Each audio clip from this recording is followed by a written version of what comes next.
Hi everyone. This video is going to be about the #1 most underrated technique, in my own opinion anyway, that I feel every beginner watercolor artist needs to know. I've watched my share of beginner watercolor videos, and while many of them are quite helpful, I've noticed they all seem to cover the same 3 to 4 techniques. So if you've watched any yourself, I'm sure you know all about wet on wet and wet on dry, and you've probably heard of glazing, and you might even know about charging, but I want to cover a technique that I have never seen in a beginner watercolor video before. In fact, I'm not entirely sure what it's called. So at the end of this video, if anyone happens to know the term for what we're working on today, please let me know in the comments, and I will gladly add it to my internal glossary. As you can see, I'm laying down a quick wash of paint using wet on wet.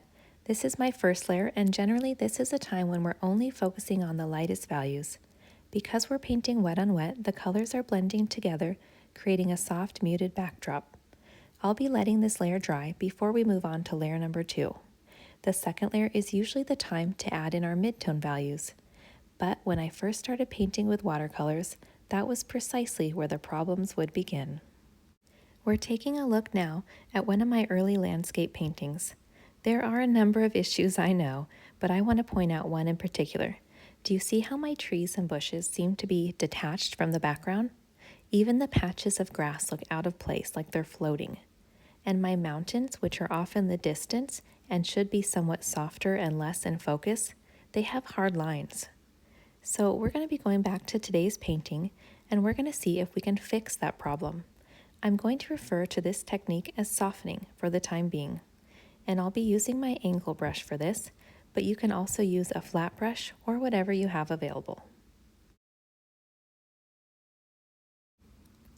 I'm starting off with the mountains, adding in a darker value than the first layer.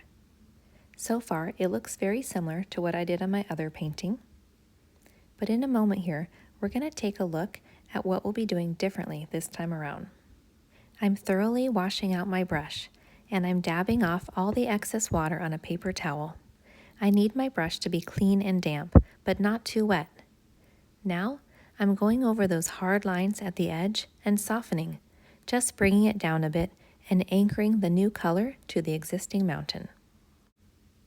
I'm going for a smooth transition. You'll likely need to rewash your brush and dab again before moving on to the next section.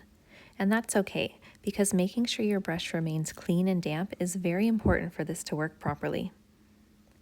You can soften as much or as little as you want, depending on how much structure you want in place. Because these mountains are far off in the distance, I'm going for a soft, blurred look. See how I'm adding just a little more structure and then softening to take some of it away.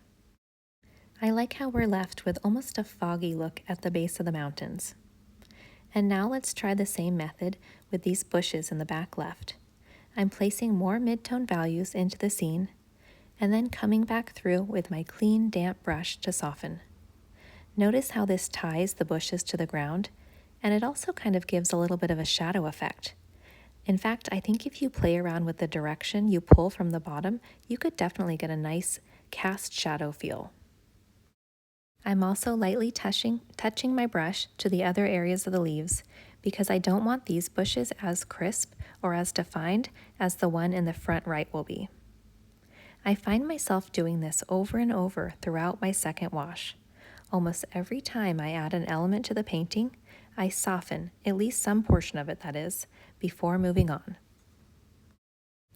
You probably won't find as much use for this technique in your first wash, especially if you're painting wet on wet, just because the colors will naturally blend together thanks to the water. And you won't use this technique very often in your third layer because that's usually the time to add the darkest values and the more crisp details. But for my second wash, I have found this to be invaluable. Look at these patches of grass and how I can just drag my brush along the roots, anchoring the blades to the ground. They don't look as much like they're floating now, do they? And as I work my way into the foreground, I'm leaving more structure in place and backing off a bit with my softening. Here's another really cool way to use the softening effect. Let's say that I just decided I'd like to add some dried yellow grass in the middle of my field. I add the yellow paint, but it looks out of place, too separate from the green grass below. Well, you know what to do. Grab that clean, damp brush and soften the edges of the yellow, creating a transition. I also do this when some of the colors from my first layer fade too much, or if they just don't look as vibrant as I'd hoped. I add more paint where I want, and then I soften it. As I paint in the final details, working mainly in the foreground, darker and more crisp than the previous layers, let's go over a few tips to keep in mind. First, the paper underneath should be dry. If you try this on damp paper, you might wind up lifting your paint instead of creating that transition. And don't go over the same spot with too many brush strokes. This can cause lifting of the layers below. As I mentioned before, be sure to dab your brush on a paper towel or cloth. If you bring in too much water, you'll get blooms where you might not want them. Make sure your brush is clean. If you don't, you'll drag smears of color into your transition area. Now I know this painting isn't overly exciting, but for example's sake, I think it works. In a moment, we'll compare the previous painting with today's. I feel like this one small thing has really helped me claw my way out of extreme beginner mode and into the next level. Doesn't that look better? It's like the grass and shrubs actually grew there and weren't just randomly dropped in from an alien spacecraft. Now let's look at these examples of some of my recent paintings that I've done. See if you can see the specific sections where I've used this softening technique. See the blended areas of the rocks and the mountains in the background? And look at the subtlety between the footpath and the sand. Well, I hope that you'll give this a try and let me know how it goes for you. Good luck with your next project, and thank you for watching.